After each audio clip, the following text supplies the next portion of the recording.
pretty exciting, pretty cool. I've been hit up by a few radio stations asking about the parody project as well from people that I've seen hosts that are interested in that.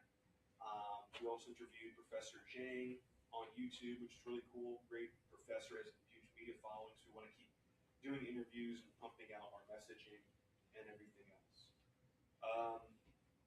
Let's see. So I talked about the parody project. Hannah Kennedy, she is currently having a baby, so she will not be able to make it this weekend, but so we're probably going to forego her report. But staff's been doing a fantastic job. I want to give a huge shout out to our amazing, amazing staff.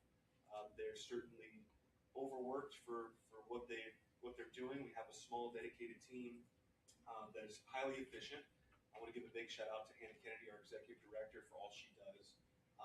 She's an excellent manager, and she's able to really work with a skeleton crew to get all the things that we need done. They're putting in 40, 50 hours a week or more on making sure that the lights stay on and things get handled, and all the non-sexy stuff gets done. So huge shout out to staff. Let's see what else. Other than that, we're moving into 2026. Of course, our financial situation isn't rosy. We'll be working on a budget this weekend that I think is going to make a lot of sense once we get down to the nitty-gritty and start making adjustments and come out with something positive. But the goal moving forward is we have to raise funds. Fundraising is the number one priority. We're going to be going into 2026 with the parody project, soon to be in full swing after the holidays. Now is not a great fundraising time, but I fully expect as we start this project to get more money, to get more members, and to get more boots on the ground. As a matter of fact, Vice Chairman Dar said once we started the parody project messaging on our list that people were showing up to his local county affiliate meetings that weren't there before, just from the messaging. And this is on a small scale. We're also increasing our internal list. We were only reaching out to about 15,000 people before, now 60,000. It's soon to be a heck of a lot more, a couple 100,000 once we get things cleaned up. We're also working on the open rates to make sure that the mail is not going to spam. So we're just reaching out to our own people in a better way than we've done before. We're bringing mailers back. We did a mailer a few months ago. We spent about $4 grand on it. We made about 40,000, so we 10x just from that single mailer. Folks we haven't touched, reached out to in a long time. They're putting money in. We're asking them to give, and they aren't giving. And people who have been interested in the Libertarian Party for many years are starting to become interested in coming back. So I do see some positivity. I do see room for opportunity for growth. I am optimistic, and I don't think it's a misplaced optimism either. We have our work cut out for us, but I like the way things are going, and we're going to keep moving in that direction. So let's see. That's all I can think of for now. Is there any questions?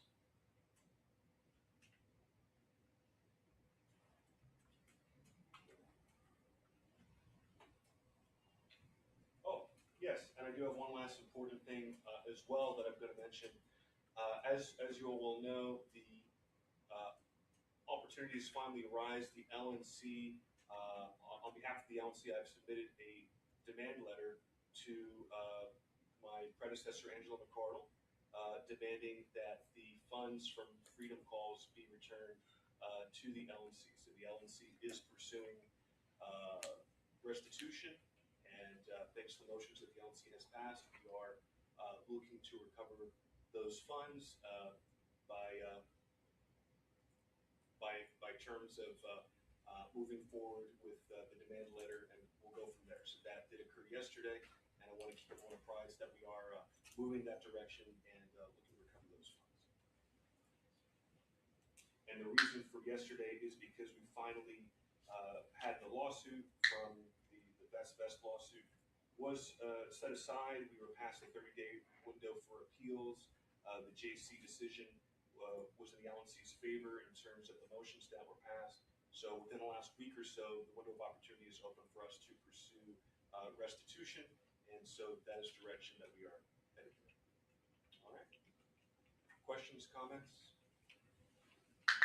Going once, going twice, 3 times? Yeah, Stephen, I have one. Go ahead, Rob.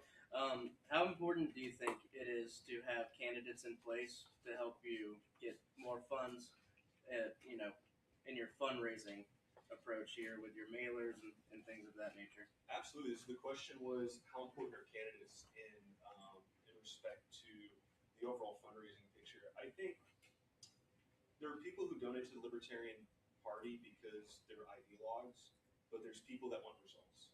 And I think ultimately, and actually it's a very important thing I forgot to mention that I probably should have brought up first. Thanks for reminding me, Rob. So this past off-year election, we got about 27 to 30 Libertarians elected in an off year. We won 66% of the races that we were involved in. So that's really fantastic. So we had a lot of great candidates that went out and won. These are mayoral races. These are city council races. These are police districts.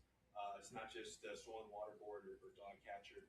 But we had a lot of amazing candidates go out there and win. How important is it? I think it's extremely important. We have to show results, and with the Project Decentralized Revolution, the goal is to win at the local level because that's where we win most, closest to the constituents, and make the biggest differences in the lives of the people in our community. So 2026, we want to field several hundred Libertarian candidates nationwide. We want to win a majority of those races. I think it's extremely important because the only way we become relevant politically is to start nipping at the heels of Republicans and Democrats and start gaining territory on the ground. And that happens locally with candidates running and winning races and getting stuff done. That means getting involved in your local Rotary, your Chamber of Commerce, your civic groups. It means talking on the microphone at your city council meetings. It means calling up your city manager and talking about your priorities and understanding, what's going on and being a member of the community. So, yes, I think it's very important, and that's something that I want the LNC to continue to invest in. I do have a follow-up to that. Do you think that we would raise more funds and get more exposure if we had a presidential candidate elected, let's say earlier than 6 months before a presidential election? Yes, and in 2028, we're looking to the COC is working on moving it up to, is it February? February. President's Day weekend. President's Day weekend.